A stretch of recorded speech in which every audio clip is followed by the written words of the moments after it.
तीसरे विश्व युद्ध की तैयारी में व्लादिमीर पुतिन। रूस ने बनाया दुनिया की तबाही का बंकर।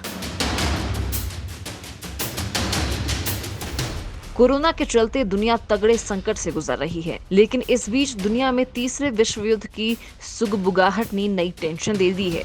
चीन की दादागिरी को शांत करने के लिए अमेरिका तेजी से आगे बढ़ रहा है, तो इसी बीच दुनिया की सबसे बड़ी परमाणु ताकत रूस ने तीसरे विश्व युद्ध की अपनी तैयारी को तेज कर दिया है।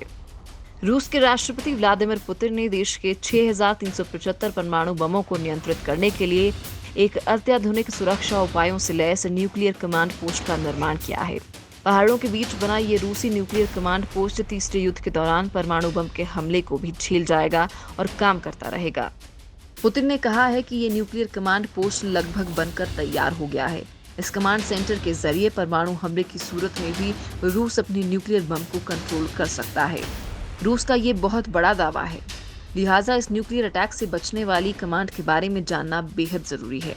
दोस्तों, रूसी राष्ट्रपति पुतिन ने अपने रक्षा प्रमुखों से कहा है कि वो अपनी नियंत्रण प्रणाली को लगातार अपग्रेड करते रहे, फिर चाहे वे आज कितना भी अपग्रेड क्यों ना हो। रूस दुनिया की सबसे बड़ी परमाणु ताकत है। रूस के पास 6,375 परमाणु बम हैं, जबकि अमेरिका के पास 5,800 परमाणु बम ही हैं। माना जा रहा है कि अमेरिका के साथ हथियारों की नई दौड़ शुरू होने की आशंका के बीच पुतिन ने नए सुरक्षा समीकरण का आह्वान किया है। पुतिन ने पिछले दिनों रक्षा प्रमुखों के साथ बैठक में कहा कि रूस की सैन्य सुरक्षा में न्यूक्लियर ट्रायड हमेशा से ही सबसे महत्वपूर्ण और प्रमुख गारंटी बना रहेगा। रूस अपने महाविनाशक परमाणु बमों की मदद से एक झटके में पूरी पृथ्वी को तबाह करने की क्षमता रखता है। रूस सतह से सतह परमाणु पनडुब्बी से दागी जाने वाली मिसाइलों और बम वर्षक विमानों की मदद से परमाणु बम को गिराने की क्षमता रखता है। पश्चिमी देशों के साथ रूस के चल रहे तनाव के बीच हाल ही में आई रिपोर्ट में कहा गया है कि सोवियत संघ के पतन के बाद अब पहली बार रूस की सेना सबसे मजबूत हो गई है। सोवियत संघ के समय में तो एक बार रूस के परमाणु बमों की संख्या 40,000 तक पहुंच गई थी। हालांकि अमेरिका के साथ संधि के बाद रूस ने अपने परमाणु हथियारों की संख्या को कम किया है। रूस बना रहा घातक हथियार।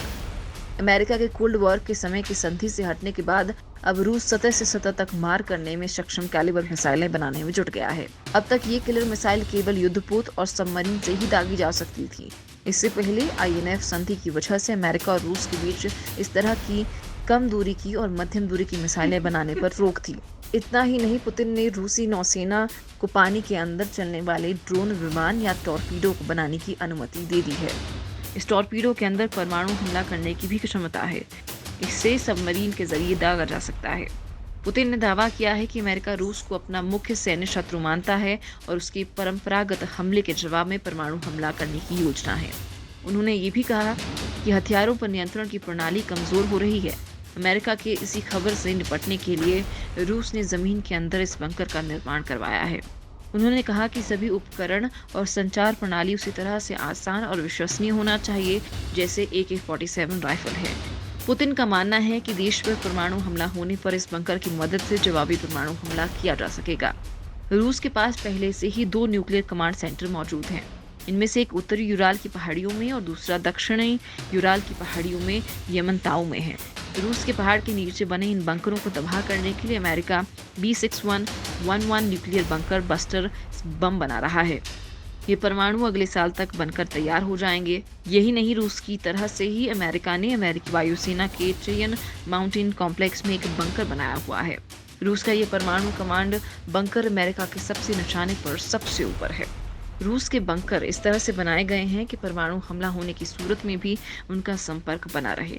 माना जाता है कि उत्तरी यूराल की पहाड़ी में बना बंकर ग्रेनाइट की 1000 फुट मोटी चट्टान के नीचे बनाया गया है। रूस का दूसरा परमाणु बंकर माउंट यमनताऊ में है, जो 3000 फुट मोटी चट्टान के नीचे बनाया गया है। ये काफी विशाल है।